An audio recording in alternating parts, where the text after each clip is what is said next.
Hi hello నమస్తే welcome to BRK health. ఇప్పుడు మన స్టూడియోలో ఉన్నారు doctor Ramu Damulori, consultant surgical oncologist robotic surgeon, Apollo hospitals. వారిని అడిగి మరిన్ని విశేషాలు, మన డౌట్స్, క్యాన్సర్కి సంబంధించిన డౌట్స్ అన్నీ అడుగుదాం. నమస్తే రాము గారు. నమస్తే అండి. ఎలా ఉన్నారు? I'm good. సరే, ఎక్కడ చూసినా క్యాన్సర్ క్యాన్సర్ క్యాన్సర్. ఒక 10 మందిలో చూసుకుంటే ఒక ముగ్గురికైనా క్యాన్సర్ వినిపిస్తుంది. అసలు మహిళల్లో ఎక్కువగా వినిపిస్తుంది కదా ఈ క్యాన్సర్ అనేది. అసలు మహిళల్లో వచ్చే క్యాన్సర్ రకాలు ఏంటి? అసలు ఎలాంటి లక్షణాలు కనిపిస్తాయి సార్? మహిళల్లో వచ్చే క్యాన్సర్ అనేది మనం ఇప్పుడు ఎక్కువగానే వింటున్నాం. మెయిన్గా మహిళల్లో వచ్చే క్యాన్సర్లో మోస్ట్ కామన్ క్యాన్సర్ ఏంటంటే బ్రెస్ట్ క్యాన్సర్ అనేది మోస్ట్ కామన్గా క్యాన్సర్. ఈ నెక్స్ట్ మోస్ట్ కామన్ ఏంటంటే సర్వైకల్ క్యాన్సర్ అంటారు, గర్భసంచి ముఖద్వారంలో వచ్చే క్యాన్సర్. Next ovary cancer. Next common stomach and oesophageal cancer. ఈ బ్రెస్ట్ క్యాన్సర్ చూసుకుంటే మన ఇండియాలో 2022 గ్లోబోకాన్ డేటా ప్రకారం 2 లక్షల క్యాన్సర్స్ ప్రతి ఇయర్ మనం డిటెక్ట్ చేస్తున్నాం మహిళల్లో. అంత ఎక్కువగా ఉంది. And almost 30% of the all women cancers are breast cancer. And this cancer is preventable. And early స్టేజ్లో వస్తే క్యూర్ అయ్యే అవకాశాలు కూడా ఎక్కువగా ఉన్నాయి. అండ్ మనకి సెకండ్ మోస్ట్ కామన్ క్యాన్సర్ చూసుకుంటే సర్వైకల్ క్యాన్సర్ అంటాం. అంటే గర్భసంచి ముఖద్వారానికి వచ్చే క్యాన్సర్ సర్వైకల్ క్యాన్సర్ అంటారు. ఇది చూసుకుంటే around 18 to 20% of the women cancers are cervical cancer. ఇది మెయిన్గా హెచ్పివి అనే వైరస్ ఇన్ఫెక్షన్ ద్వారా వల్ల వస్తుందన్నమాట. హ్యూమన్ ప్యాపిలోమా వైరస్ అనేది. సింపుల్ వ్యాక్సిన్ తీసుకోవటం, స్క్రీనింగ్ ద్వారా కూడా మనకి ప్రివెంట్ చేయగలుగుతాం. Next most common ovarian cancer. ఇబ్బందులు ఏమన్నా వెంటనే చెక్ చేయడం ద్వారా అది ఎర్లీగా డిటెక్ట్ చేయొచ్చు. ఫ్యామిలీ హిస్టరీ ఉన్న వాళ్ళలో వీళ్ళలో కొద్దిగా ఎర్లీగా స్క్రీన్ చేసుకొని వాళ్ళలో కూడా ఎర్లీ డిటెక్ట్ చేయొచ్చు. అండ్ థర్డ్ యూసోఫేజియల్, స్టమక్, ఇవన్నీ మోస్ట్ కామన్ క్యాన్సర్స్. ఒక పెక్యులారిటీ ఇండియాలో మనం మోస్ట్ కామన్గా అబ్జర్వ్ చేసేది ఏంటంటే మహిళలు వాళ్ళ ఆరోగ్యాన్ని చాలా వరకు నెగ్లెక్ట్ చేస్తారు. మనం అందుకే ఇటువంటి క్యాన్సర్లు మనం యూజువల్గా అడ్వాన్స్ స్టేజ్లో చూస్తాం. ఫర్ ఎగ్జాంపుల్ సింపుల్, మనకి 100 మంది తీసుకుంటే యూఎస్ కానీ యూరోప్ కంట్రీస్లో కానీ వాళ్ళకి స్ట్రిక్ట్ స్క్రీనింగ్ ఉండటం ద్వారా బ్రెస్ట్ క్యాన్సర్ తీసుకుంటే వాళ్ళు most common first and second స్టేజ్లో చూస్తారు. మనం most common third and fourth స్టేజ్లో చూస్తాం. ఎందుకు అంటే ఒక సోషల్ స్టిగ్మా. ఆడవాళ్ళు ఎక్కువగా చాలా వరకు ఆడవాళ్ళు వాళ్ళ ప్రాబ్లమ్స్ చెప్పుకోలేరు. వాళ్ళు కొద్దిగా సిగ్గుతో కానీ వేరే భయాలతో కానీ వాళ్ళు చెప్పుకోలేరు. అండ్ మోస్ట్ థింగ్, ఆడవాళ్ళు ఇంట్లో వాళ్ళు పట్టించుకున్నంత ఆరోగ్యం మిగతా వాళ్ళ మీద ఉన్నంత కాన్సన్ట్రేషన్ వాళ్ళ మీద పెట్టరు. వాళ్ళు ఏం చేంజెస్ అవుతున్నది ఏంటి అనేది జనరల్గా చూసుకోరు. దీనివల్ల మనం వేరే వెస్ట్రన్ కంట్రీస్తో పోలిస్తే ఇండియన్ కంట్రీస్లో మనం కొద్దిగా లేట్గా డిటెక్ట్ చేస్తున్నాం cancers. And most common is breast cancer. దానికి స్క్రీనింగ్ ద్వారా మనం ఎర్లీగా డిటెక్ట్ చేయొచ్చు. అండ్ సర్వైకల్ క్యాన్సర్, దీన్ని కూడా ప్రివెంట్ చేయొచ్చు, at the same time screening కూడా చేసుకోవచ్చు. సో మీరు కూడా మహిళలు ఎక్కువగా వాళ్ళ ఆరోగ్యాన్ని వాళ్ళు జాగ్రత్తగా కాపాడుకోవాలి. అసలు బ్రెస్ట్ క్యాన్సర్ రావడానికి లక్షణాలు ఏంటి ఉంటాయి సార్? బ్రెస్ట్ క్యాన్సర్ మనం ఎప్పుడు క్యాన్సర్ అంటామంటే ఏదైనా గడ్డ పెరుగుతూ ఉండి వేరే అవయవాలకు పాకగలగదు అనుకున్నప్పుడే దాన్ని మనం క్యాన్సర్ అంటాం. ఫర్ ఎగ్జాంపుల్, ఆడవాళ్ళు అట్లీస్ట్ 30 years ఏజ్లో తీసుకుందాం. మనకి 30 years ఏజ్లో ఒక ఆడవాళ్ళు గడ్డ అని వస్తే దాంట్లో చాలా వరకు క్యాన్సర్ గడ్డలు కాకపోవచ్చు. అదే 60 years ఆడవాళ్ళు గడ్డ అని వస్తే మోస్ట్లీ 60 to 80% వరకు అది క్యాన్సర్ గడ్డే అవ్వచ్చు. సో ఏజ్ని బట్టి కూడా మనకి ఎటువంటి గడ్డలు క్యాన్సర్ గడ్డలా కాదా అనేది డిపెండ్స్ అయి ఉంటుంది. మోస్ట్గా లక్షణాలు ఏంటి అని అడుగుతున్నారు. అన్ని బ్రెస్ట్ క్యాన్సర్ గడ్డలు క్యాన్సర్ కావు. అంటే నేను ఎందుకు ఇట్లా చెప్తున్నాను అంటే అన్ని గడ్డలు క్యాన్సర్ అని భయపడక్కర్లేదు. దాంట్లో మేము చాలా రకాల పారామీటర్స్ అసెస్ చేస్తాం. ఆ గడ్డ మెయిన్గా మోస్ట్ కామన్ ప్రజెంటేషన్ ఆడవాళ్ళు బ్రెస్ట్ క్యాన్సర్స్ వచ్చేది ఏంటంటే గడ్డ. అది ఏ ఏజ్లో వచ్చింది. యంగ్ ఏజ్లో వచ్చే గడ్డలు చాలా వరకు బినైన్ గడ్డలు అంటారు. మనకి ఫైబ్రోఎడినోమా అంటారు, ఫైబ్రోఎడినోసిస్ అంటారు. మామూలుగా లాక్టేషన్ చెప్పే పీపుల్లో లాక్టేషనల్ ఎడినోమాస్ అంటారు. కొన్ని ట్రామా ద్వారా వచ్చేవి ఉంటాయి, కొన్ని సింపుల్ లైపోమాస్ ఉంటాయి, కొన్ని ఫ్యాట్ గడ్డలు ఉంటాయి. ఇట్లాంటి చాలా రకాల గడ్డలు ఉంటాయి యంగ్ ఏజ్లో వచ్చాయి. సో మెయిన్గా లక్షణాలు గడ్డతో రావటం. రెండోది ఏంటంటే బ్రెస్ట్ పెయిన్తో రావటం. Most of the time cancer అనేది పెయిన్లెస్ గడ్డలు మోస్ట్లీ క్యాన్సర్ అవ్వచ్చు. చాలా వరకు క్యాన్సర్ గడ్డలకి పెయిన్ ఉండదు. ఓకే. మూడోది చాలా అడ్వాన్స్ స్టేజ్లో ఏంటంటే పుండు పట్టం. హ్మ్. నాలుగోది రొమ్ము నుంచి రక్తస్రావం అవ్వటం కానీ, కొంచెం డిశ్చార్జ్ అవ్వటం కానీ, అంటే నిప్పుల్ డిశ్చార్జ్ అంటాం మనం దాన్ని, ఓకే. అది డిశ్చార్జ్ అవ్వటం కానీ. హ్మ్. నాలుగోది ఏంటంటే చంకులో గడ్డలతో కొద్ది మంది వస్తారు. అవును. వెరీ రేర్లీ ఏంటంటే ఉమెన్ ఎంత నెగ్లెక్ట్ చేస్తారంటే ఇది వేరే చోటికి అవయవాలకు స్ప్రెడ్ అయ్యి ఆ సిమ్టమ్స్తో వస్తారు. ఫర్ ఎగ్జాంపుల్ బోన్కి స్ప్రెడ్ అయింది అనుకో, సివియర్ బ్యాక్ పెయిన్తో వస్తారు. అవును. నేను ఒక ఉమెన్ని చూశాను, ఏమొచ్చిందంటే సింపుల్గా ఆమె బ్యాక్ పెయిన్తో వచ్చింది. మేము ఎవాల్యుయేట్ చేసాము, క్లినికల్గా చూసాము, అంతా ఎక్కడైనా గడ్డలు ఉన్నాయమ్మా ఏదన్నా ఎవాల్యుయేట్ చేసాము. She told that everything is fine. Then back pain evaluate చేస్తే మనకు కొద్దిగా అనుమానం వచ్చింది, అది క్యాన్సర్ అన్న అనుమానం. ఎంఆర్ఐ స్కాన్ తీస్తే then we did the PET scan, then we noticed the primaries in the breast. So అట్లాంటి స్టేజ్లో కూడా కొద్దిమంది మన ఇండియాలో, ఎస్పెషల్లీ ఇండియాలో స్టేజ్ 4లో కూడా మనం డిటెక్ట్ చేస్తుంటాం. సో మెయిన్ లక్షణాలు ఏంటంటే బ్రెస్ట్లో lump, nipple discharge, sometimes rarely pain in the breast, swell and axillary swellings. Very rarely stage 4లో మనం డిటెక్ట్ చేస్తాం. వేరే అవయవాలకు స్ప్రెడ్ అయినప్పుడు ఆ అవయవాలకు సంబంధించిన పెయిన్ కానీ వాటికి సంబంధించిన సిమ్టమ్స్ మనకు బయటపడుతుంటాయి. అంటే అలాగే గర్భాశయ క్యాన్సర్ అన్నారు కదా, దానికి వచ్చే లక్షణాలు మనకి ఎలా గుర్తించాలి? గర్భాశయంలో 2 పార్ట్స్ ఉంటాయండి. మనకు యూజువల్గా దాన్ని 3 పార్ట్స్గా డివైడ్ చేస్తాం. గర్భాశయం అండ్ మెయిన్గా ఏంటంటే యుట్రస్ అంటాం, దాన్ని గర్భాశయం అంటాం. సెకండ్ది గర్భాశయ ముఖద్వారం, దాన్ని సర్విక్స్ అంటాం. మూడోది బర్త్ కెనాల్, వజైనా అంటాం. ఏ సిమ్టమ్స్ వచ్చేసి దాన్ని బట్టి, ఏ అవయవాన్ని వచ్చే దాన్ని బట్టి దాని సిమ్టమ్స్ కానీ దాని లక్షణాలు కానీ దాని ట్రీట్మెంట్ కానీ డిపెండ్ అవుతుంది. గర్భాశయంలో అంటే uterine cancers one of the best cancers. Mostly మనం ఎర్లీ స్టేజెస్లో డిటెక్ట్ చేయగలుగుతాం. మెయిన్ లక్షణాలు దీంట్లో ఏముంటాయంటే గర్భాశయ క్యాన్సర్లో రక్తస్రావం, పోస్ట్ మెనోపాజల్ బ్లీడింగ్ అంటారు. అంటే ఆ మెన్సెస్ ఆగిపోయిన తర్వాత వీళ్ళలో బ్లీడింగ్, బ్లడ్ స్పాట్ కానీ వీటికి కనపడితే గర్భాశయ క్యాన్సర్ అంటారు. కొన్ని vague symptoms like pain abdomen కానీ, అబ్డామినల్ డిస్టెన్షన్ కానీ, వాళ్ళకి లోయర్ అబ్డామినల్ పెయిన్ కానీ, ఇవి మోస్ట్లీ గర్భాశయంలో అంటే యుట్రస్లో వచ్చే క్యాన్సర్. ఇండియాలో మోస్ట్ కామన్ యుట్రస్ అంటే రిలేటెడ్ క్యాన్సర్స్ ఏంటంటే సర్వైకల్ క్యాన్సర్ అంటారు. సర్వైకల్ క్యాన్సర్లో మోస్ట్ సిమ్టమ్స్ ఏంటంటే స్పాటింగ్ అంటారు, అంటే మెన్సెస్కి మధ్యలో స్పాట్ లాగా కనపడటం. సెకండ్ది ఏంటంటే ఇంటర్కాయిటల్ బ్లీడింగ్ అంటారు, అంటే మగవాళ్ళు కలిసినప్పుడు వాళ్ళలో రక్తస్రావం అవటం. మూడో సిమ్టమ్స్ ఏంటంటే వైట్ డిశ్చార్జ్ అంటారు. వైట్ డిశ్చార్జ్ కూడా చాలా వరకు అంటే కొన్ని లక్షణాలు, white discharge most common cause ఏంటంటే ఇన్ఫెక్షన్. అదర్ కాజ్ ఏంటంటే సర్వైకల్ క్యాన్సర్ అడ్వాన్స్ స్టేజ్లో ఏంటంటే దానికి ఇన్ఫెక్ట్ అయిపోయి ఆ పుండు వైట్ డిశ్చార్జ్ లాగా ఉంటుంది. నాలుగోది ఏంటంటే ఫౌల్ స్మెల్లింగ్ డిశ్చార్జ్ అంటారు, అంటే చెడు వాసన అట్లాంటి స్రావాలు కావడాన్ని చెడు వాసన అంటారు, ఫౌల్ స్మెల్లింగ్ డిశ్చార్జ్. ఇది సర్వైకల్ క్యాన్సర్లో ఉండే లక్షణాలు. వజైనల్ క్యాన్సర్లో ఉండే లక్షణాలు ఏంటంటే బ్లీడింగ్ అవ్వటము, వైట్ డిశ్చార్జ్ అవ్వటం, ఇలాంటివి ఉంటాయి. మనకు వచ్చే అవయవాన్ని బట్టి లక్షణం ఉంటుంది. ఈ మూడిట్లో యుట్రస్ క్యాన్సర్స్ అనేది మనకి ఎర్లీగా డిటెక్ట్ అవుతాయి అండ్ ట్రీట్మెంట్కి చాలా బాగా రెస్పాండ్ అవుతాయి సర్వైకల్ క్యాన్సర్, వజైనల్ క్యాన్సర్స్తో పోల్చుకుంటే. కొంతమందికి పెళ్లి కానీ అమ్మాయిలు కూడా గర్భాశయ క్యాన్సర్ వచ్చింది అనుకోండి, మళ్ళీ పిల్లలు పుట్టడానికి ఏమన్నా తక్కువ ఛాన్సెస్ ఉన్నాయంటారా? దీన్ని మనకు ఇంతకుముందు మనం సైన్స్ చాలా అడ్వాన్స్ అవుతుందండి. దీన్ని ఫర్టిలిటీ ప్రిజర్వింగ్ సర్జరీస్ అంటారు. ఎస్పెషల్లీ గర్భాశయంలో వచ్చిన క్యాన్సర్కి మనం ఏ స్టేజ్లో ఉంది అనేది ఇంపార్టెంట్ మనకి. దానికోసం మేము ఎంఆర్ఐ స్కాన్ తీస్తాం. ఒకవేళ ఎర్లీ స్టేజ్లో ఉంటే హార్మోనల్ ట్రీట్మెంట్, ప్రొజెస్టిరాన్ అనే హై డోస్ హార్మోన్ ట్రీట్మెంట్ ద్వారా కొద్ది మందికి మనం క్యూర్ చేయగలుగుతాం. అందరికీ అని చెప్పట్ల, ఎర్లీ స్టేజ్లో ఉండే పేషెంట్కి హార్మోనల్ ట్రీట్మెంట్ ఇవ్వడం ద్వారా మనకి క్యూర్ రేట్స్ అనేది ఎక్కువ అవుతాయి. ఇటువంటి వాళ్ళకి మనం గర్భాశయాన్ని ప్రిజర్వ్ చేయగలుగుతాం. రెండోది సర్వైకల్ క్యాన్సర్. మనం చూసుకుంటే సర్వైకల్ క్యాన్సర్ కూడా ఇప్పుడు మేము రోబోటిక్ సర్జరీ ద్వారా ఓన్లీ సర్వైకల్ క్యాన్సర్లో సర్విక్స్ని తీసేసి యుట్రస్ని ప్రిజర్వ్ చేయగలుగుతున్నాం. వీటన్నిటిని ఫర్టిలిటీ ప్రిజర్వింగ్ సర్జరీస్ అంటాం. అంటే గర్భాశయంలో క్యాన్సర్ వచ్చినా గర్భాశయాన్ని ప్రిజర్వ్ చేయగలిగడం, ఈ సర్విక్స్లో వచ్చిన సర్విక్స్ని ప్రిజర్వ్ చేయడం, దీన్ని ఫర్టిలిటీ ప్రిజర్వింగ్ సర్జరీస్ అంటాం ఒకటి. రెండో పద్ధతి ఏంటంటే ఇటువంటి వాళ్ళకి ఏం చేస్తామంటే ఓవరీస్ ప్రిజర్వ్ చేయగలిగితే ఓవరీస్ ప్రిజర్వ్ చేస్తాం. ఆ ఓవరీస్ ప్రిజర్వ్ చేసి ఆ అండాలు వాళ్ళ నుంచి తీసుకొని, మగవాళ్ళ నుంచి వీర్యకణం తీసుకొని దాన్ని సౌరగసి అని వినే ఉంటారు. సౌరగసి ద్వారా వీళ్ళ పిల్లల్ని పుట్టించటం.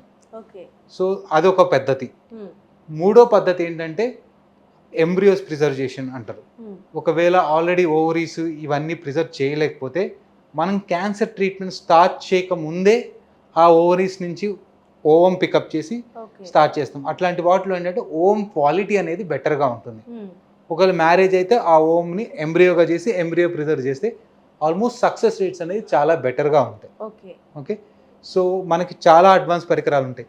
ఏ ఉమెన్ దేనికి సూట్ అవుతారు అనే దాన్ని బట్టి, ఏజ్ని బట్టి, వాళ్ళ స్టేజ్ ఆఫ్ ద క్యాన్సర్ని బట్టి, ట్రీట్మెంట్ని బట్టి. ఫర్ ఎగ్జాంపుల్ ఎండోమెట్రియల్ క్యాన్సర్స్ ఉంది, P53 మ్యూటేషన్ వల్ల కీమోథెరపీ ఇవ్వాలి. కీమోథెరపీ ఇచ్చినప్పుడు ఏంటంటే ఓవరీ మీద చాలా ఎఫెక్ట్ పడుతుంది. అట్లాంటప్పుడు వాళ్ళకి ఓవరీ ఫర్టిలిటీ ప్రిజర్వింగ్ ఆప్షన్ ఇస్తాం. నేను ఒక స్టోరీ ఒకటి చెప్తాను. నేను how I handle this patient అనేది. ఒక ఎండోమెట్రాయిడ్ కార్సినోమా పేషెంట్ నేను ఎలా హ్యాండిల్ చేశాను నా ఎక్స్పీరియన్స్లో అని చెప్తాను. ఒక పేషెంట్ ఉన్నారు, అరౌండ్ 39 years 40 years. వాళ్ళు పిల్లల కోసం ఆల్మోస్ట్ సిన్స్ 8 years వాళ్ళు ట్రై చేశారు. వాళ్ళకి సడన్గా ఏంటంటే ఎండోమెట్రాయిడ్ కార్సినోమా అని డిటెక్ట్ అయింది. ఆ ట్రీట్మెంట్లోనే, ఆ ప్రొసీజర్లోనే ఎండోమెట్రాయిడ్ కార్సినోమా అని స్టేజ్. వాళ్ళకి ఏంటంటే ముందే ఎంబ్రియోస్ ప్రిజర్వ్ చేశారు. అటువంటి పేషెంట్కి ఏం చేసామంటే మేము ఆ ఎంబ్రియోస్ ప్రిజర్వ్ చేసిన తర్వాత సర్జరీ చేసి యుట్రస్ని తీసేసాం, ఓవరీస్ తీసేసాం. ఆ ప్రిజర్వ్ అయిన ఎంబ్రియోస్ ద్వారా వాళ్ళకి సరోగసీకి వెళ్ళారు. ఎందుకంటే ఇట్స్ లీగల్ ఇన్ హర్. ఎందుకంటే uterus removal is mandatory for her. ఎందుకంటే క్యాన్సర్ ద్వారా వచ్చింది, ప్రిజర్వ్ చేయలేము. సో ఆమె సరోగసీకి వెళ్ళి ఆమె she has her own baby. Okay, now she's happily living her life. So ఇంత అడ్వాన్స్ అయ్యాం మనం మెడిసిన్స్లో. అంటే ఏది ఎవరికి సూట్ అవుతుందని the treating surgeon is the best and treating cancer specialist is the best person to decide. Yeah. Actually చూసుకుంటుంటే మగవాళ్ళకన్నా ఆడవాళ్ళకి ఎక్కువ క్యాన్సర్లు వస్తున్నాయి. అసలు ఆడవాళ్ళకి ఎక్కువగా వస్తున్నాయి కదా, ఎందుకు కారణాలు ఏమై ఉంటాయంటారు? మగవాళ్ళ కంటే కొన్ని క్యాన్సర్స్ డెఫినెట్గా ఆడవాళ్ళకి ఎక్కువగా ఉంటాయండి. ఎందుకంటే కొన్ని వ్యవస్థలు ఆడవాళ్ళకే ఉన్నాయి. బ్రెస్ట్ చూసుకుంటే breast is most common in women. 100 మంది తీసుకుంటే అందులో 95% ఉమెన్ ఉంటారు, 5 to 10% మేల్ ఉంటారు. అంటే 10 మందిలో ఒకళ్ళకి మేల్కి వస్తే 9 మందికి ఫీమేల్కి వస్తుంది. యుట్రస్, ఓవరీ, సర్విక్స్ అనేది కేవలం ఆడవాళ్ళకే ఉంటాయి, మగవాళ్ళకి ఉండవు. మెయిన్గా ఆడవాళ్ళకి మగవాళ్ళకి డిఫరెన్స్ ఏంటంటే హార్మోన్స్ డిఫరెంట్గా ఉంటాయి. మగవాళ్ళలోనేమో మన హార్మోన్ టెస్టోస్టిరాన్ అని ఉంటుంది. ఆడవాళ్ళలో ఏంటంటే ఈస్ట్రోజన్, ప్రొజెస్టిరాన్ అనే హార్మోన్స్ ఉంటాయి. ఈ హార్మోన్స్లో ఇంబ్యాలెన్స్ వల్ల కొన్ని క్యాన్సర్స్ అనేది ఆడవాళ్ళకి ఎక్కువగా వస్తుంటాయి. ఫర్ ఎగ్జాంపుల్ బ్రెస్ట్ క్యాన్సర్ తీసుకుంటే దీన్ని ఈస్ట్రోజన్ డిపెండెంట్ క్యాన్సర్ అంటారు. ఆడవాళ్ళు ప్రతి సైకిల్లో ఈస్ట్రోజన్ ఉంటుంది కాబట్టి వాళ్ళు లైఫ్లో ఈ ఈస్ట్రోజన్ ఎక్స్పోజర్ ఎక్కువ అవుతాయి. ఫర్ ఎగ్జాంపుల్ ఎటువంటి కండిషన్లో ఈస్ట్రోజన్ ఎక్స్పోజర్? ఎర్లీ మెనార్కీ అంటారు, అంటే ఎక్కువ మెన్సెస్ సైకిల్, అంటే మెన్సెస్ స్టార్ట్ చేయడం చిన్న ఏజ్ నుంచే స్టార్ట్ అయితే. లేట్ మెనోపాజ్ అంటే మెన్సెస్ ఆగిపోవటం కొద్దిగా లేట్గా అవుతాయి. ఇటువంటి వాళ్ళలో ఏంటంటే ఈస్ట్రోజన్ ఎక్స్పోజర్ అనేది వాళ్ళ లైఫ్లో ఎక్కువ ఉంటుంది. రెండోది పిల్లలు పుట్టని వాళ్ళలో కూడా ఈస్ట్రోజన్ ఎక్స్పోజర్ ఎక్కువ ఉంటుంది. ఈ ఈస్ట్రోజన్ ఎక్స్పోజర్ ఎక్కువ ఉండటం వల్ల వాళ్ళలో బ్రెస్ట్ క్యాన్సర్ అనేది ఎక్కువగా ఉంటుంది. The same way oestrogen exposure ఎక్కువగా ఉండేవాళ్ళు, for example hormone replacement therapy తీసుకోవటం కానీ, ఒబేసిటీ పీపుల్లో ఈస్ట్రోజన్ ప్రొడక్షన్ అనేది ఎక్కువగా ఉంటుంది. డయాబెటిక్, హైపర్ టెన్షన్స్లో కానీ ఇటువంటి వాళ్ళలో ఎండోమెట్రియల్ క్యాన్సర్స్ అనేది మోస్ట్ కామన్. సో ఆడవాళ్ళలో కొన్ని యునీక్ హార్మోన్స్ వల్ల కొన్ని రకాల క్యాన్సర్స్ వీళ్ళలో ఎక్కువగా వచ్చే అవకాశం ఉంటుంది. అట్ ద సేమ్ టైం దీనివల్ల అడ్వాంటేజెస్ ఉన్నాయి, డిసడ్వాంటేజెస్ ఉన్నాయి. ఫర్ ఎగ్జాంపుల్ హార్ట్ డిసీజెస్ అనేది ఉమెన్స్లో తక్కువ ఉంటుంది. ఎందుకు అంటే ఈ హార్మోన్స్ వల్లే. కొన్ని రకాల క్యాన్సర్స్ ఎక్కువ ఉంటాయి, ఎందుకు అంటే ఈ హార్మోన్స్ వల్లే. ఈ హార్మోన్స్ని వేరే పద్ధతి ద్వారా లైక్ ఫుడ్ వల్ల కానీ తగ్గించలేమంటారా? ఈ హార్మోన్స్ అనేవి చాలా వరకు మనం కంట్రోల్ చేయలేమండి. కొన్ని రిస్క్ ఫ్యాక్టర్స్ అనేది ప్రివెంట్ చేయొచ్చు. ఎలాగా అంటే ఫర్ ఎగ్జాంపుల్ ఉమెన్ ఉంది, వాళ్ళకి పిల్లల కంటం ద్వారా కొన్ని రకాల క్యాన్సర్స్ని ప్రివెంట్ చేయొచ్చు. ఎటువంటి క్యాన్సర్? యూట్రైన్ క్యాన్సర్ని ప్రివెంట్ చేయొచ్చు, బ్రెస్ట్ క్యాన్సర్ని ప్రివెంట్ చేయొచ్చు. మదర్ మిల్క్ ఇవ్వడం ద్వారా బ్రెస్ట్ క్యాన్సర్ని ప్రివెంట్ చేయొచ్చు. ఎందుకంటే మదర్ మిల్క్లో ఎక్కువ ప్రొజెస్టిరాన్ డిపెండెంట్, ప్రొలాక్టిన్ డిపెండెంట్ ఉంటుంది, ఈస్ట్రోజన్ని తగ్గిస్తుంది అండ్ డక్టల్ సిస్టమ్ని మెచ్యూర్ చేస్తుంది. కాబట్టి దీని ద్వారా కూడా మనం ప్రివెంట్ చేయొచ్చు. సో కొన్ని వాళ్ళ లైఫ్ స్టైల్ చేంజెస్ ద్వారా కానీ పద్ధతుల ద్వారా కానీ కొన్ని ప్రివెంట్ చేయగలుగుతాం మనం క్యాన్సర్స్ని. అంటే క్యాన్సర్ వచ్చిన మదర్స్ కానీ పిల్లలకి ఫీడ్ చేయొచ్చు అంటారా? యా, అబ్సల్యూట్గా చేయొచ్చు. Cancer will not spread from one person to other person except genetic changes ద్వారా తప్ప దేని ద్వారా స్ప్రెడ్ కాదు. మనం క్యాన్సర్ పేషెంట్ షేక్ హ్యాండ్ ఇవ్వడం ద్వారా కానీ, ఇద్దరం కలిసి ఉన్నా కానీ, లేకపోతే వాళ్ళతో సహజీవనం చేసినా కానీ, ఎటువంటి ద్వారా కానీ మనకి క్యాన్సర్ ఒక పర్సన్ నుంచి ఒక పర్సన్కి స్ప్రెడ్ కాదు. సో ఫర్ ఎగ్జాంపుల్ మొన్న నాకు ఒక పేషెంట్ వచ్చారు. ఏమడిగారంటే వాళ్ళ నీడిల్, వాళ్ళ వైఫ్ యూజ్ చేసిన నీడిలో సంథింగ్ కుట్టిన నీడిల్ నాకు కుచ్చుకుంది, క్యాన్సర్ వస్తుందా? ఎందుకంటే చాలా వరకు ఉందా నీడిల్ ఇంజరీ వల్ల మనకి నథింగ్. అలాంటి ద్వారా చేసినా కానీ మనకి ఒక పర్సన్ నుంచి ఇంకో పర్సన్ స్ప్రెడ్ కాదు. ఇంకా మోస్ట్ కామన్ క్వశ్చన్ నన్ను అడిగేది ఏంటంటే, క్యాన్సర్ వచ్చిన వాళ్ళు నాకు తెలియకుండా కలిశాను, దానివల్ల వస్తుంది. No, it will not spread from any other way. Only ఏంటంటే ఒక జీన్స్ అనేది మన పేరెంట్స్ జీన్స్ కొన్ని హెరిడిటరీ ద్వారా మనకు సంక్రమిస్తే అటువంటి వాళ్ళు క్యాన్సర్ స్ప్రెడ్ అవుతుంది, కానీ వేరే పద్ధతి ద్వారా ఎటువంటి పద్ధతి ద్వారా కానీ మనకి క్యాన్సర్ స్ప్రెడ్ కాదు. సో దాని గురించి ఎటువంటి ఇబ్బందులు పడక్కర్లే, ఎటువంటి అనుమానాలు పడక్కర్లే. అంటే కొంతమందికి ఫాదర్స్కి ఉంటుంది, మదర్స్కి ఉంటుంది, అలా పిల్లలకి వచ్చే ఛాన్స్ ఉందంటారు అయితే? యా, కొన్ని జీన్స్ అనేవి మ్యూటేషన్స్ ఉంటాయి. ఫర్ ఎగ్జాంపుల్ మనం బ్రెస్ట్ క్యాన్సరే తీసుకుందాం, ఓవేరియన్ క్యాన్సర్ తీసుకుందాం. దాంట్లో BRCA అనే జీన్ ఉంటుంది, BRCA1 అండ్ BRCA2 అనే జీన్స్ ఉంటాయి. ఇవి వాళ్ళ పేరెంట్స్లో ఆల్రెడీ మ్యూటేటెడ్ అయి ఉంటాయి, వాళ్ళ పేరెంట్స్ ద్వారా వచ్చి ఉంటాయి. మనకి జీన్స్ వచ్చేది డెఫినెట్గా మన పేరెంట్స్ నుంచి. Half genes are from my father, half genes are from my mother. Okay, ఆ హాఫ్ జీన్లో ఆ ఫాదర్కి ఆ జీన్ మ్యూటేషన్స్ ఉంటే మనకి సంక్రమించే ఛాన్సెస్ 50% ఉంటాయి, 100% అని చెప్పలేము. ఆ BRCA1 జీన్ మ్యూటేషన్స్ ఉన్న వాళ్ళలో ఫర్ ఎగ్జాంపుల్ BRCA1 ఉంటే బ్రెస్ట్ క్యాన్సర్ వచ్చే అవకాశం 60% ఉంటుంది ఆ ఫీమేల్లో. ఓవేరియన్ క్యాన్సర్స్ వచ్చే అవకాశం 30 to 40% ఉంటుంది. సో ఇది పేరెంట్స్ ద్వారా మనకు సంక్రమించిన జీన్స్ వల్ల ఈ BRCA జీన్ ఏం చేస్తుందంటే మనకి మెయిన్గా DNA డ్యామేజ్ చేస్తే అది రిపేర్ చేస్తుంది. ఓకే, మనకి మెయిన్ క్యాన్సర్ కాజ్ ఏంటంటే డ్యామేజ్ DNA. డ్యామేజ్ DNA వల్ల సెల్ ప్రొలిఫరేషన్ ఎక్కువ అవుతుంది. సో ఆ DNA రిపేర్ చేయకపోతే మనకి జీన్ మ్యూటేషన్స్ పెరుగుతూనే ఉంటాయి, దాని ద్వారా క్యాన్సర్ వచ్చే అవకాశం ఎక్కువ అవుతుంటుంది. సో కొన్ని జీన్స్ అనేది మన పేరెంట్స్ నుంచి మనకు సంక్రమించడం ద్వారా కొన్ని క్యాన్సర్స్ వచ్చే అవకాశం ఉంటుంది. ఫర్ ఎగ్జాంపుల్ BRCA1, BRCA2 ద్వారా బ్రెస్ట్, ఓవేరియన్ క్యాన్సర్స్, P53 అని, P10 అని, చెక్ మ్యూటేషన్స్ అని, ఇట్లాంటి కొన్ని జీన్స్ ఉన్నాయి మనకి. దాన్ని ప్రీడిఫైన్ కూడా చేయొచ్చు.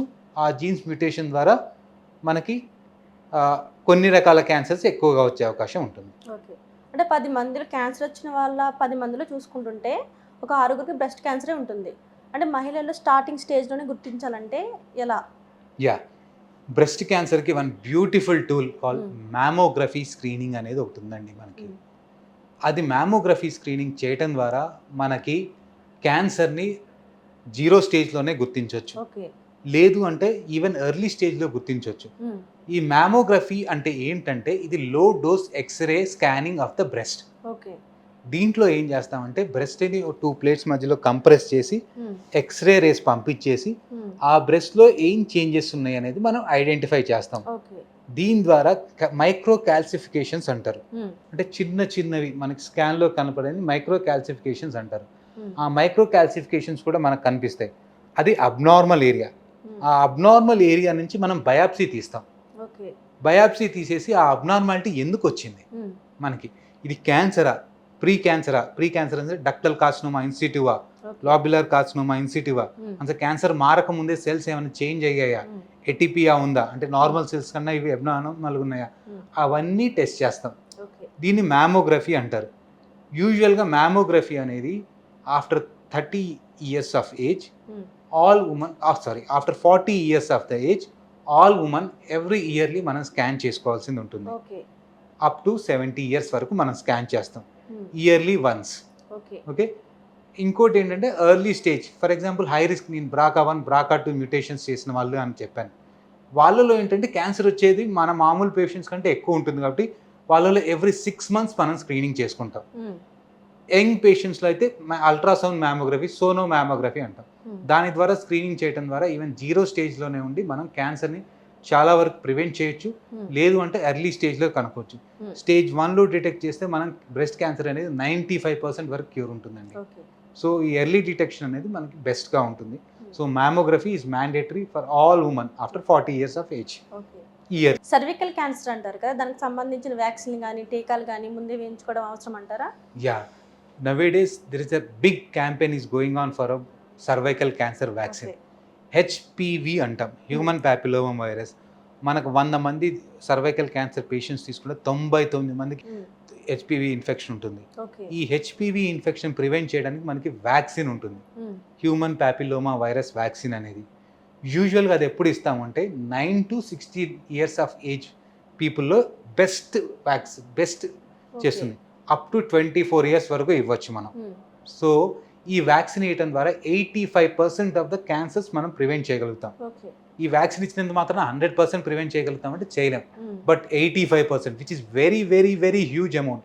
ఇంత హ్యూజ్ సక్సెస్, 85% మనం క్యాన్సర్ని ప్రివెంట్ చేయగలిగామంటే this is very big words. So ఇది 2 doses తీసుకోవాల్సిన అవసరం ఉంటుంది. యూజువల్గా 16 years లోపు అయితే 2 doses, 16 years తర్వాత అయితే 3 doses తీసుకోవాల్సిన అవసరం ఉంటుంది. ఇది 3 వేరియంట్స్ ఉంటాయి, బైవాలెంట్, క్వాడ్రివాలెంట్, నానోవాలెంట్ వ్యాక్సిన్ అని ఉంటాయి. నానోవాలెంట్ వ్యాక్సిన్ అనేది మనం యూజువల్గా మనం ఇప్పుడు ఉన్న వాటిలో మోస్ట్ కామన్లీ నానోవాలెంట్ వ్యాక్సిన్ ఇస్తున్నాం. అంటే 9 వేరియంట్స్ ఆఫ్ హెచ్పివి ఉంటాయి అందులో. సో హెచ్పివి ఇన్ఫెక్షన్ని ప్రివెంట్ చేస్తాయి. దీనివల్ల 85% ఆఫ్ ద క్యాన్సర్ని మనం ప్రివెంట్ చేయగలుగుతాం. So I will recommend every woman should take, not only woman, every child between 9 to 14 years of age, they have to take the HPV vaccine. అంటే క్యాన్సర్కి చేసే ట్రీట్మెంట్లు కూడా ఎన్ని రకాలు ఉంటాయంటారు? యూజువల్గా cancer treatment depends on the stage, depends on the type of the క్యాన్సర్ని బట్టి మనకి 3 రకాల ట్రీట్మెంట్స్ ఉంటాయి. ఒకటి 3 స్పెషాలిటీస్ ఉంటాయి. ఒకటి సర్జికల్ ఆంకాలజిస్ట్, సర్జరీకి సంబంధించింది. రెండోది కీమోథెరపీ, ఇమ్యూనోథెరపీ, ఆ టార్గెటెడ్ థెరపీ, 3 ఒక డాక్టర్ గారు ఇస్తారు. మూడోది రేడియేషన్ థెరపీ. మనకి ఏ అవయవానికి వచ్చింది అన్న దాన్ని బట్టి మనకి ట్రీట్మెంట్ డిసైడ్ అవుతుంది. ఫర్ ఎగ్జాంపుల్ ఎండోమెట్రియల్ క్యాన్సర్ అని ఉంది. ఎండోమెట్రియల్ క్యాన్సర్లో మనకి ఫస్ట్ సర్జరీ చేస్తాం. సర్జరీ కూడా మనకి 2 రకాల సర్జరీస్ ఉంటాయి, open surgery, minimal invasive surgery. Minimal invasive సర్జరీలో కూడా లాప్రోస్కోపిక్ సర్జరీ, రోబోటిక్ సర్జరీ అని ఉంటుంది. Robotic surgery most advance treatment. I'm robotic surgeon. 8 mm holes ద్వారా మనం ట్రీట్మెంట్ చేస్తాము. యూట్రస్ దానికి ఎక్కడెక్కడ స్ప్రెడ్ అవుతుందో తెలుసుకోవటం, అవన్నీ ఆర్గన్స్ రిమూవ్ చేయటం, అది రోబోటిక్ సర్జరీ అంటారు. సో సర్జరీ చేస్తాం. Depends on the stage, she may required radiation and chemotherapy. అంటే మనకి ఏ స్టేజ్లో వచ్చింది దాన్ని బట్టి మనకి 3 రకాల ట్రీట్మెంట్స్ ఉంటాయి. అంటే ఉమెన్స్లో ఎక్కువ చూసుకుంటుంటే ఎక్కువ క్యాన్సర్ కనిపిస్తున్నాయి కాబట్టి అసలు మహిళలు ఎలాంటి జాగ్రత్తలు తీసుకుంటే వీటి నుంచి దూరంగా ఉండవచ్చు అంటారు? Compare to man cancers, women cancers have some beautiful tools. ఏమున్నాయంటే స్క్రీనింగ్. మోస్ట్ కామన్ క్యాన్సర్స్ నేను చెప్పాను, బ్రెస్ట్ ఉంది, బ్రెస్ట్కి స్క్రీనింగ్ ఉంది. సెకండ్ మోస్ట్ కామన్ క్యాన్సర్ ఏం చెప్పాను, సర్వైకల్ క్యాన్సర్స్ ఉమెన్లో, దానికి స్క్రీనింగ్ ఉంది. ప్యాప్స్మియర్ అని స్క్రీనింగ్ చేస్తాం. ఎవ్రీ 5 years ఒకసారి ప్యాప్స్మియర్ స్క్రీనింగ్ చేస్తాం. బ్రెస్ట్ క్యాన్సర్ అనేది ఎవ్రీ ఇయర్లీ చేస్తాం. సో అట్లీస్ట్ మీరు ఇయర్లో ఒక డే మీ గురించి కేటాయించుకొని హెల్త్ స్క్రీనింగ్ చేయడం ద్వారా మనకి 2 most common, almost 50% of women cancers which is breast cancer and cervical cancers మనం ప్రివెంట్ చేయగలుగుతాం. సో స్క్రీనింగ్ అనేది ఒక టూల్. రెండోది healthy life style. Okay, healthy life style ఏంటంటే, నేను చాలామంది ఉమెన్ గురించి నేను వింటాను, డాక్టర్ గారు నేను ఇంట్లో పనంతా నేనే చేసుకుంటాను, నేను అంతా ఫిజికల్గా యాక్టివ్గా ఉంటాను. ఇంటి పని అనేది మన ఫిజికల్ యాక్టివిటీ గురించి రాదు. At least 25 to 30 minutes of brisk exercise అంటాం. మనం ఎలా చేసుకుంటాం బ్రిస్క్ ఎక్సర్సైజ్ అంటే ఏం డాక్టర్ గారు, చిన్న వాకింగ్ చేస్తుంటే ఎక్సర్సైజా? యూజువల్గా ఎట్లా చేస్తామంటే మన pulse rate should be more than 100 and 110 ఉంటే దాన్ని బ్రిస్క్ ఎక్సర్సైజ్ అంటాం. బ్రిస్క్ వాకింగ్ కావచ్చు, జిమ్లో ఎక్సర్సైజ్ కావచ్చు, సైక్లింగ్ కావచ్చు, ఏదైనా కావచ్చు.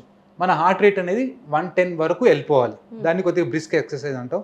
25 minutes a day for 5 days in a week. That is a healthy life style. And మనం తీసుకునే ఫుడ్లో మనకి ఎటువంటి రకాలు తీసుకోవాలంటే, మనం తీసుకునే వాటిలో anti oxidant, fibres, proteins, carbohydrates అన్నీ మిక్స్డ్ అయి ఉండాలి. అండ్ ఎట్స్ ద సేమ్ టైం బ్యాలెన్స్డ్గా ఉండాలి. That is called healthy food. And habits నుంచి దూరంగా ఉండాలి.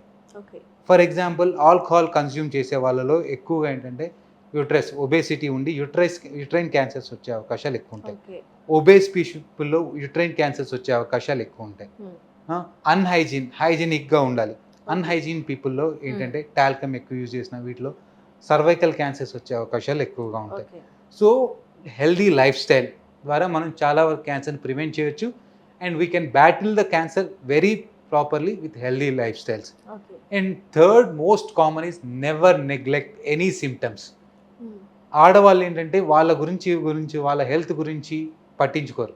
అదే భర్తకు కానీ చిల్డ్రన్స్ అవును. కానీ చిన్న ఇబ్బంది ఉన్నా పద డాక్టర్ దగ్గరికి వెళ్దాం ఉంటారు. వాళ్ళకి ఎటువంటి ఇబ్బంది చాలా వరకు వాళ్ళు అనుకుంటారు మేము ఇబ్బందిని తట్టుకుంటున్నాం నేను, but you are delaying your treatment.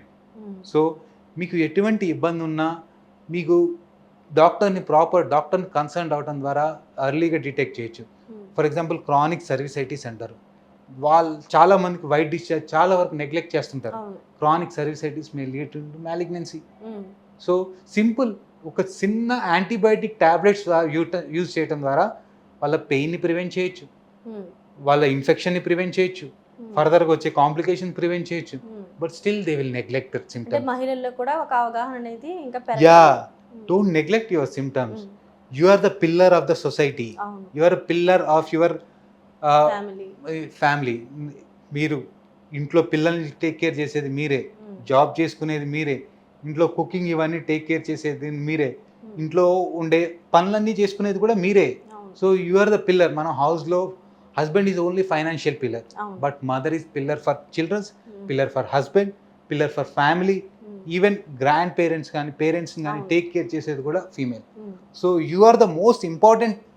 Don't neglect your symptoms.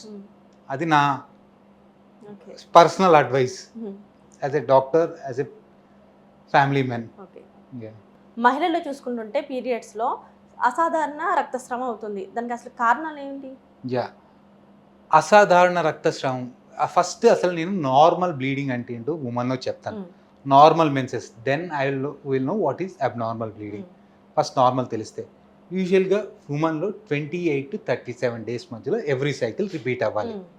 It's part of shedding of the endometrium to prepare for the next cycle. యూజువల్గా per day around 3 to 4 pads soakage అవుతుంది. అప్ టు 3 days నుంచి 8 days వరకు bleeding అవుతుంది. ఇది normal cycles. Anything more than this is abnormal. అంటే మనకి 28 days బదులు 14 daysకి వచ్చినా 20 daysకి వచ్చినా అది మెనోరేజియా అంటారు. అంటే ఎక్కువ సైకిల్స్ వస్తుంటాయి. సెకండ్ది 3 to 4 ప్యాడ్స్ కంటే ఎక్కువ అవటం కూడా it's abnormal bleeding. Okay. And more than 8 days కంటే ఎక్కువ అవటం కూడా అబ్నార్మల్ బ్లీడింగ్, ఇంటర్మెన్స్ట్రల్ బ్లీడింగ్ అంటారు. అంటే మెన్సెస్కి మధ్యలో వచ్చే బ్లీడింగ్ కూడా అబ్నార్మల్ బ్లీడింగ్. ఈ అబ్నార్మల్ బ్లీడింగ్కి చాలా రకాల కారణాలు ఉంటాయండి. మోస్ట్ కామన్ ఏంటంటే యుట్రస్లో ప్రాబ్లమ్స్ ఉన్నా అట్లాంటివి అవుతాయి. ఫర్ ఎగ్జాంపుల్ ఫైబ్రాయిడ్ అని ఉంటుంది, ఎడినోమయోసిస్ అని ఉంటుంది. ఇవి ఒక కారణం. రెండోది ఏంటంటే హార్మోనల్ ఇంబ్యాలెన్స్. కొద్దిమందిలో ఈస్ట్రోజన్ ప్రిడామినెంట్ కానీ ప్రొజెస్టెరాన్ ప్రిడామినెంట్ సైకిల్స్ కానీ ఇటువంటివి. మూడో కారణం ఏంటంటే malignancies or any pathology, inflammations కానీ పెథాలజీలో కానీ వాటిలో వీళ్ళకి అబ్నార్మల్ బ్లీడింగ్ ఉంటుంది. మీకు అబ్నార్మల్ బ్లీడింగ్ ఉంటే డెఫినెట్గా మనం ఎవాల్యుయేట్ చేసుకోవాల్సింది ఉంటుంది. సింపుల్. ఫర్ ఎగ్జాంపుల్ హార్మోనల్ ఇంబ్యాలెన్స్లో ఇస్తే హార్మోనల్ ట్యాబ్లెట్స్ చిన్న గోళీలు ఉంటాయి. రోజు ఒక ట్యాబ్లెట్ తీసుకోవడం ద్వారా మనం కంట్రోల్ చేసుకోగలుగుతాం. అడినోమయోసిస్ కానీ మయోమెట్రియం కానీ ఫైబ్రోఎడినోమాస్ కానీ వీటిలో సింపుల్ సర్జరీ ద్వారా మనం కంట్రోల్ చేయగలుగుతాం. So abnormal bleeding what is the cause అని తెలుసుకొని దాన్ని ప్రాపర్ ట్రీట్మెంట్ చేయడం ద్వారా మనం అబ్నార్మల్ బ్లీడింగ్ని మనం కంట్రోల్ చేయొచ్చు and at the same time cure కూడా చేయొచ్చు. ఓకే. ఇప్పుడు క్యాన్సర్ అనేది పాలు ఇచ్చే మదర్స్కి తక్కువగా వస్తుందని చెప్పేసి వింటున్నాం. అది నిజమేనా డాక్టర్ గారు? ఎస్. బ్రెస్ట్ క్యాన్సర్ కానీ వేరే క్యాన్సర్స్ కానీ మిల్క్ ఇచ్చే మదర్లో అంటే బ్రెస్ట్ ఫీడింగ్ మదర్లో అదే సిగ్నిఫికెంట్గా తగ్గుతుంది. ఎందుకు అంటే నేను బ్రెస్ట్ మెకానిజం ఎక్స్ప్లెయిన్ చేస్తాను. Okay. God is created such a beautiful biology. అంటే గాడ్ ఏం చేశాడు అంటే బ్రెస్ట్ ఇచ్చినప్పుడు మన బ్రెస్ట్ అనేది కంప్లీట్గా మెచ్యూర్ అవుతుంది. Okay. So breast 3 times mature అవుతుంది. ఒకటి మెన్సెస్ స్టార్ట్ అయినప్పుడు, రెండోది ఎవ్రీ సైకిల్స్లో, మూడోది మిల్క్ ఇచ్చేటప్పుడు అంటే ప్రెగ్నెన్సీ అప్పుడు, మూడోది మిల్క్ ఇచ్చేటప్పుడు. మిల్క్ ఇచ్చేటప్పుడు మనం మిల్క్ ప్రొడక్షన్ ఇవన్నీ చేసేసి ఆ మిల్క్ ఆ డక్టల్ సిస్టమ్ ద్వారా ట్రావెల్ అవటం ద్వారా ఏమన్నా అబ్నార్మల్ టిష్యూస్ ఉన్నా అబ్నార్మల్ సెల్స్ ఉన్నా అవి ఫ్లష్ అవుట్ అయిపోతాయి. ఓకే. దాని ద్వారా వీళ్ళలో క్యాన్సర్ వచ్చే అవకాశం తక్కువగా ఉంటుంది. ఓకే. అండ్ బ్రెస్ట్ ఫీడింగ్ మెథడ్లో చాలా హార్మోనల్ చేంజెస్ ఉంటాయి. ఏంటి అంటే వీళ్ళలో ఈస్ట్రోజన్ తక్కువగా ఉంటుంది, ప్రొజెస్టిరాన్ అండ్ ఎక్కువగా ఉంటుంది. సో ది ప్రొజెస్టిరాన్ ఫేజ్లో బ్రెస్ట్ ఫీడింగ్ ఇవ్వడం ద్వారా ప్రెగ్నెన్సీ రాదు. బ్రెస్ట్ ఫీడింగ్ ఇవ్వడం ద్వారా దాని ద్వారా మనకి సైకిల్కి ప్రెగ్నెన్సీకి గ్యాప్ ఉంటుంది. Such a beautiful god created. Okay. సెకండ్ది ఏముంటుందంటే ఈ ఫ్లషింగ్ ద్వారా బ్రెస్ట్ క్యాన్సర్ ఇన్సిడెన్స్ అనేది తగ్గిపోతుంది. నెక్స్ట్ యుట్రైన్ క్యాన్సర్ ఇన్సిడెన్స్ కూడా తగ్గుతుంది. ఎందుకంటే progesterone is predominant, estrogen is decrease. 1.5 year మీరు ఈస్ట్రోజన్ ఫ్రీ ఉన్నారు అంటే ఈస్ట్రోజన్ రిలేటెడ్ క్యాన్సర్స్ తగ్గినట్టే కదా మీకు. So such a beautiful mechanism. And అంటే బ్రెస్ట్ ఫీడింగ్ ద్వారా ఏ కాదు, చాలా వరకు ఇంకా చాలా అడ్వాంటేజ్ ఉన్నాయి. మీకు బేబీకి బాండేజ్ ఎక్కువ అవుతుంది. You will feel more attached to the baby and breast కంప్లీట్గా మెచ్యూర్ అయిపోతుంది. సో చాలా అడ్వాంటేజెస్ ఉన్నాయి. So better to you have to give breast milk. Advantages are much higher. పిల్లలకి ఎన్ని ఇయర్స్ వరకు బ్రెస్ట్ ఫీడ్ చేయొచ్చు అంటారు? యూజువల్గా ఎంత వాళ్ళకి ఎన్ని రోజులు వీలైతే అన్ని రోజులు, యూజువల్గా 1 to 1.5 year వరకు బ్రెస్ట్ ఫీడింగ్ ఇవ్వచ్చు. ఓకే. అంటే కుటుంబంలో ఒక ఫాదర్కి మదర్కి కాకుండా ఎవరికైనా క్యాన్సర్ ఉన్నా సరే తర్వాత జనరేషన్కి వచ్చే ఛాన్స్ ఉందంటారు అయితే? యా, అందరికీ వస్తుందని చెప్పలేమను. ఒకవేళ కనుక ఆ ఫీమేల్లో ఆ వచ్చిన క్యాన్సర్ పేషెంట్లో జెనెటిక్, దేంట్లో 2 రకాల జెనెటిక్ మ్యూటేషన్స్ ఉంటాయి. ఒకటి సొమాటిక్ మ్యూటేషన్స్ అంటాము, ఒకటి జెర్మ్లైన్ మ్యూటేషన్స్ అంటాము. ఓకే. మనకి ఎలాగంటే మన పేరెంట్స్కి క్యాన్సర్ జీన్ లేకపోవచ్చు, మనకి కొన్ని సెల్స్లో abnormal growth, for example multiple repeat అవటం వల్ల ఆ జీన్స్ మ్యూటేషన్స్ అయ్యి మనకి ఆ క్యాన్సర్ రావచ్చు. అటువంటి వాటిని సొమాటిక్ మ్యూటేషన్స్ అంటారు. అవి ఒక జనరేషన్ నుంచి వేరే జనరేషన్కి స్ప్రెడ్ కావు. అవి కేవలం క్యాన్సర్ సెల్స్లో మాత్రమే అటువంటి జీన్ మ్యూటేషన్స్ ఉంటాయి. సో అటువంటి వాళ్ళు ఎటువంటి కంగారు పడక్కర్లేదు, వాళ్ళ క్యాన్సర్ వాళ్ళ నెక్స్ట్ జనరేషన్కి స్ప్రెడ్ కాదు. జెర్మ్లైన్ మ్యూటేషన్స్ అంటారు. అవి ఎట్లా టెస్ట్ చేస్తామంటే normal cells of that patients తీసుకుంటాం. ఫర్ ఎగ్జాంపుల్ బకల్ స్మియర్ కానీ బ్లడ్ కానీ నార్మల్ సెల్స్ తీసుకొని వాటిలో జెనెటిక్ చేంజెస్ ఉన్నాయా లేదా చెక్ చేస్తాం. అటువంటి జెనెటిక్ చేంజెస్ అనేవి మన పిల్లలకి సంక్రమించే అవకాశం ఉంటుంది. అటువంటి వాటిలో క్యాన్సర్ వచ్చే అవకాశం ఉంటుంది. బట్ సొమాటిక్ మ్యూటేషన్స్ కానీ వేరే, ఫర్ ఎగ్జాంపుల్ మనం ఉమెన్లో చేసాం హెచ్పివి వ్యాక్స్, సర్వైకల్ క్యాన్సర్ ఉంది, అది ఇన్ఫెక్షన్ ద్వారా వస్తుంది. అటువంటి క్యాన్సర్స్ మన పిల్లలకి స్ప్రెడ్ కావు. ఓకే. లైఫ్ రిస్క్ వల్ల ఒబేసిటీ ఉంది, అటువంటి వాళ్ళలో క్యాన్సర్ అనేది పిల్లలకి స్ప్రెడ్ కాదు. కేవలం వాళ్ళలో జెనెటిక్ చేంజెస్ ఉంటే మాత్రమే అవి పిల్లలకి స్ప్రెడ్ అవుతాయి. ఫర్ ఎగ్జాంపుల్ బ్రెస్ట్ క్యాన్సర్ తీసుకుంటే 15% of the breast cancers are due to genetic mutations. ఆ 15% మనకి పిల్లలకి స్ప్రెడ్ అయ్యే అవకాశం ఉంటుంది. 85% because of our own risk or because of our body habitus, not because of risk factors. Okay. అయితే ఇప్పుడు అందరూ స్టార్టింగ్ నుంచే, చిన్నతనం నుంచే పేరెంట్స్ నేర్పించడంలో కానీ మనం కానీ హెల్దీ లైఫ్ స్టైల్ మెయింటైన్ చేస్తే క్యాన్సర్ రాకుండా మనం తగ్గించుకోవచ్చు అంటారు అయితే? యా, డెఫినెట్గా నేను క్యాన్సర్ ఈజ్ ప్రివెంటబుల్ అంటాను. 60% of the cancer we can prevent by healthy life style. Healthy life style అంటే ఏంటంటే food is one of the most important aspect in our life style. Food ద్వారా మనం not only cancers, we can prevent heart diseases, we can prevent many more. Avoid the junk, eat healthy food. At least 200 grams of fruit should be there in your diet every day. 200 grams. And ఒక plate తీసుకుంటే half plate colourful food అంటే vegetables green colour, and second carrot which is colourful, fruits which are red colour or colourful. Half of plate should be colourful food. 1/4 of అంటే మిగతా హాఫ్లో half ఏముంటారంటే carbohydrate rich food. మన carbohydrate దేని నుంచి వస్తుంది అంటే మనం తినే రైస్ నుంచి కానీ వీట్ నుంచి కానీ, వీటి ద్వారా మన కార్బోహైడ్రేట్. 1/4 అంటే half of remaining food should be protein మనకి మీట్ ద్వారా కానీ, పనీర్ ద్వారా కానీ, ఎగ్ ద్వారా కానీ ఇట్లాంటివి. సో ఇది కంప్లీట్ డైట్. దీని ద్వారా మనకి కలర్ ఫుడ్ ద్వారా మినరల్స్ ఉంటాయి, విటమిన్స్ ఉంటాయి, యాంటీ ఆక్సిడెంట్స్ ఉంటాయి. ఇవన్నీ తీసుకోవడం ద్వారా మనం చాలా వరకు జిఐ క్యాన్సర్స్ కానీ చాలా వరకు ప్రివెంట్ చేయొచ్చు. Second most important aspect to prevent cancer ఏంటంటే మనకి లైఫ్ స్టైల్ అంటాం. మనం ఎటువంటి బ్యాడ్ హ్యాబిట్స్కి దూరంగా ఉండటం ద్వారా, ఫర్ ఎగ్జాంపుల్ మనకి స్మోకింగ్ తీసుకుంటే అందులో 70 టైప్స్ ఆఫ్ టాక్సిన్స్ ఉంటాయి, క్యాన్సర్ కాజ్ చేసే టాక్సిన్స్. ఓకే. ఈ స్మోకింగ్ని ప్రివెంట్ చేయడం ద్వారా మనం చాలా వరకు, ఫర్ ఎగ్జాంపుల్ మనం హెడ్ టు టో చూసుకుంటే 15 టైప్స్ ఆఫ్ క్యాన్సర్ని మనం ప్రివెంట్ చేయగలుగుతాం. Oral cancers, oesophageal cancers, lung cancer, respiratory cancers, stomach cancers, bladder cancers, kidney cancers చాలా వరకు స్మోకింగ్కి దూరంగా ఉండడం ద్వారా మనం ప్రివెంట్ చేయగలుగుతాం. One of the cause. Alcohol causes almost 10 variety of cancers, stomach cancers, oral cancers, liver cancers. ఈ ఆల్కహాల్కి దూరంగా అంటే లైఫ్ స్టైల్ చేంజెస్ ద్వారా మనకు ఉంటాం. మూడోది ఏంటంటే వాకింగ్ ఆర్ ఎక్సర్సైజెస్. ఇది ఒబేసిటీని ప్రివెంట్ చేస్తుంది, హార్మోనల్స్ని బ్యాలెన్స్ చేస్తుంది, మన స్ట్రెస్ని అవాయిడ్ చేస్తుంది. దీని ద్వారా మనం చాలా వరకు ఒబేసిటీ ప్రివెంట్ చేయడం వల్ల endometrial cancers, breast cancers, liver cancers, pancreatic cancers వీటన్నిటిని అవాయిడ్ చేయగలుగుతాం. సో హెల్దీ లైఫ్ స్టైల్ ద్వారా మనం 60% ఆఫ్ ద క్యాన్సర్స్ మనం ప్రివెంట్ చేయగలుగుతాం. Another way is at least spend 1 day in of your life for your screenings. మనం screening ద్వారా colon cancers, cervical cancers, breast cancers, lung cancers, oral cancers prevent చేయగలుగుతాం, early స్టేజెస్లో detect చేయగలుగుతాం. So screening ద్వారా, కొన్ని vaccines తీసుకోవడం ద్వారా, హెచ్పివి వ్యాక్సిన్ తీసుకోవడం ద్వారా సర్వైకల్ క్యాన్సర్స్ ప్రివెంట్ చేయగలుగుతాం. లివర్ క్యాన్సర్ని హెపటైటిస్ బి వైరస్ వ్యాక్సిన్ ద్వారా ప్రివెంట్ చేయగలుగుతాం.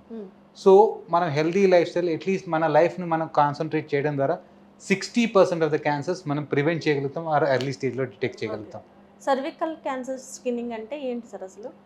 సర్వైకల్ క్యాన్సర్ స్క్రీనింగ్ అంటే ఏంటంటే మనం ఏం చేస్తామంటే కొన్ని సెల్స్ని తీసుకొని మైక్రోస్కోప్లో అబ్జర్వ్ చేస్తాం సర్విక్స్లోంచి. ఈ సెల్స్ ఎలా ఉన్నాయి, అబ్నార్మల్గా ఉన్నాయా? మన క్యాన్సర్ అనేది ఆల్ ఆఫ్ సడన్ ఒకటే రోజు రాదు. మనకి క్యాన్సర్ అనేది రావడానికి చాలా టైం పడుతుంది. నార్మల్ సెల్స్ డిస్ప్లాస్టిక్ సెల్గా మారాలి, డిస్ప్లేషియా మెటాప్లేషియాగా మారాలి, మెటాప్లేషియా కార్సినోమా ఇన్సిటివ్గా మారాలి, కార్సినోమా ఇన్సిటివ్ క్యాన్సర్గా మారాలి. వీటన్నిటికీ మనకి for example 4 to 5 years time ఇస్తుంది. మనం ఒక నార్మల్ సెల్స్ని క్యాన్సర్ సెల్స్గా మారే లోపు ఐడెంటిఫై చేయడానికి ఏం చేస్తామంటే కొన్ని సెల్స్ తీసి మనం మైక్రోస్కోప్ కింద అబ్జర్వ్ చేస్తాం. ఆ మైక్రోస్కోప్ కింద అబ్జర్వ్ చేసినప్పుడు ఎంత అబ్నార్మాలిటీ ఉంటుంది, దాన్ని బట్టి దానికి తగ్గ ట్రీట్మెంట్, ప్రాపర్ ట్రీట్మెంట్ ఇవ్వడం ద్వారా మనం క్యాన్సర్ని ప్రివెంట్ చేయొచ్చు, లేకపోతే క్యూర్ చేయొచ్చు. So this is called Pap smear. మనం యూజువల్గా ప్యాప్ స్మియర్ని ఎవ్రీ 5 yearsకి, ప్యాప్ స్మియర్తో పాటు మనం ఇప్పుడు ఏం చేస్తున్నాం అంటే హెచ్పివి అనే టెస్ట్ చేస్తున్నాం. హెచ్పివి టెస్ట్ చేయడం ద్వారా దీన్ని టెస్టింగ్ అంటారు. సెల్స్ చూస్తున్నాము, దీనికి క్యాన్సర్ కాజ్ అయిన హెచ్పివిని టెస్ట్ చేస్తున్నాము. ఈ 2 రిస్క్ ఫ్యాక్టర్స్ లేకపోతే ఆల్మోస్ట్ మనకి క్యాన్సర్ వచ్చే అవకాశాలు లేనట్టే. 60 to 70% చేస్తాం. సో టెస్టింగ్ ఎవ్రీ 5 years చేయడం ద్వారా ఈ రిస్క్ ఉన్న ఉమెన్ 30 years నుంచి స్టార్ట్ చేస్తాం, ఎవ్రీ 5 years చేస్తుంటాం, అప్ టు 65 years వరకు చేస్తాం. అంటే ఇందాక అన్నారు బ్రెస్ట్ క్యాన్సర్ ఉన్న వాళ్ళు నెలకొకసారి సెల్ఫ్ ఎగ్జామినేషన్ చేసుకోవాలన్నారు కదా, అసలు ఎలా చేసుకోవాలి? సెల్ఫ్ ఎగ్జామినేషన్ అనేది ఉమెన్ ఎలా చేసుకోవాలి అంటే యూజువల్గా మెన్సెస్ అయిపోయిన తర్వాత బ్రెస్ట్ అనేది ఫస్ట్ నార్మల్ షేప్లో ఉంటుంది. 5th day ఆఫ్ మెన్సెస్ అంటారు.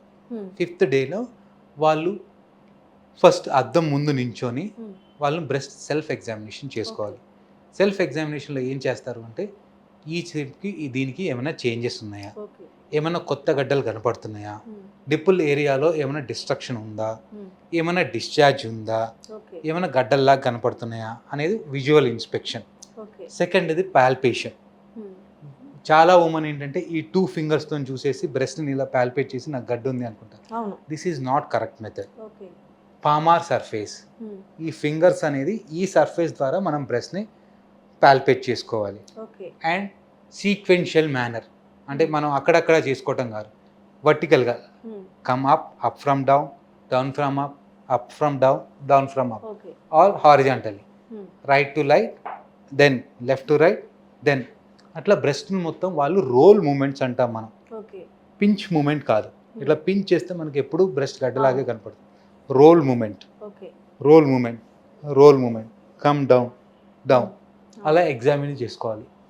Monthly once after menses, 5th day of menses is the ideal time.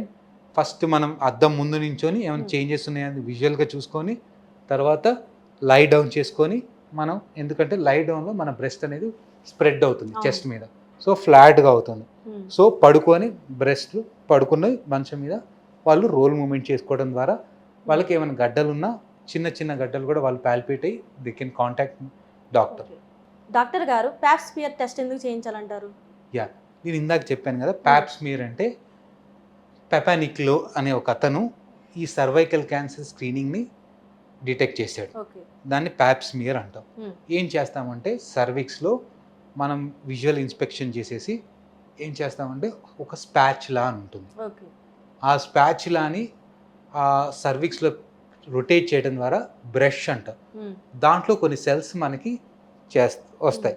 ఆ సెల్స్ని లిక్విడ్ మీడియాలో పంపించేసి ల్యాబొరేటరీకి పంపిస్తాం. వాళ్ళు లిక్విడ్ ఆ సెల్స్ని స్లైడ్ మీద పెట్టేసి స్టెయిన్ చేసేసి ఆ సెల్స్ నార్మల్ సెల్స్తో పోలిస్తే ఎంత అబ్నార్మల్గా ఉన్నాయి అని చెప్తారు. దాన్ని చేయటం ద్వారా వాళ్ళకి క్యాన్సర్ వచ్చే రిస్క్ ఉందా, క్యాన్సర్ ఏ రిస్క్, దాన్ని బట్టి మనం వాళ్ళకి ప్రాపర్గా ట్రీట్మెంట్ రాకముందే ట్రీట్మెంట్ ఇవ్వడం ద్వారా మనం క్యాన్సర్ని ప్రివెంట్ చేయగలుగుతాం. ఓకే, అంటే చాలామంది ఫస్ట్ స్టేజ్లో వస్తారు, సెకండ్లో వస్తారు, లేదా ఫోర్త్లో వస్తారు. టోటల్గా క్యాన్సర్ అనేది నివారణ చేయగలుగుతామా? Yeah, cancer is preventable, cancer is treatable. Okay, prevent చేయడం నేను ఇప్పటివరకు చెప్పాను. స్క్రీనింగ్ మెథడ్ కానీ, హెల్దీ లైఫ్ స్టైల్ కానీ, వీటన్నిటిని ప్రైమరీ ప్రివెన్షన్ అంటారు. సెకండరీ ప్రివెన్షన్ అంటే రిస్క్ ఫ్యాక్టర్స్, అంటే స్మోకింగ్ ప్రివెంట్ చేయడం కానీ, హెపటైటిస్ వైరస్ వ్యాక్సిన్ తీసుకోవడం కానీ, హెచ్పివి తీసుకోవడం కానీ. మూడోది ఏంటంటే ఎర్లీ డిటెక్షన్. ఏమైనా సిమ్టమ్స్ ఉంటే ఎర్లీ డిటెక్ట్ చేయడం ద్వారా, ఫర్ ఎగ్జాంపుల్ బ్రెస్ట్ క్యాన్సర్ తీసుకుందాం, స్టేజ్ 1లో డిటెక్ట్ చేయడం ద్వారా 95% వరకు క్యూర్ చేయగలుగుతాం. స్టేజ్ 2లో చూసుకుంటే 80% వరకు ప్రివెంట్ చేయగలుగుతాం. స్టేజ్ 3లో 40 to 50% వరకు ప్రివెంట్ చేయగలుగుతాం. సో మీరు ఎర్లీ డిటెక్ట్ చేయడం ద్వారా మనం ప్రివెంట్ చేయగలుగుతాం, క్యూర్ చేయగలుగుతాం. సో మనకి సర్వైకల్ క్యాన్సర్ తీసుకుందాం, ఎర్లీ స్టేజెస్లో మనకి క్యూర్ రేట్స్ అనేవి ఆల్మోస్ట్ 80 to 90% ఉంటాయి. సో మనం క్యూర్ చేయగలుగుతాం. క్యాన్సర్ వచ్చింది అంటే డెత్ కాదు. ఈవెన్ స్టేజ్ 4లో కూడా కొన్ని ప్రాపర్ ట్రీట్మెంట్ తీసుకోవడం ద్వారా క్యూర్ అయిన పేషెంట్స్ కూడా ఉన్నారు.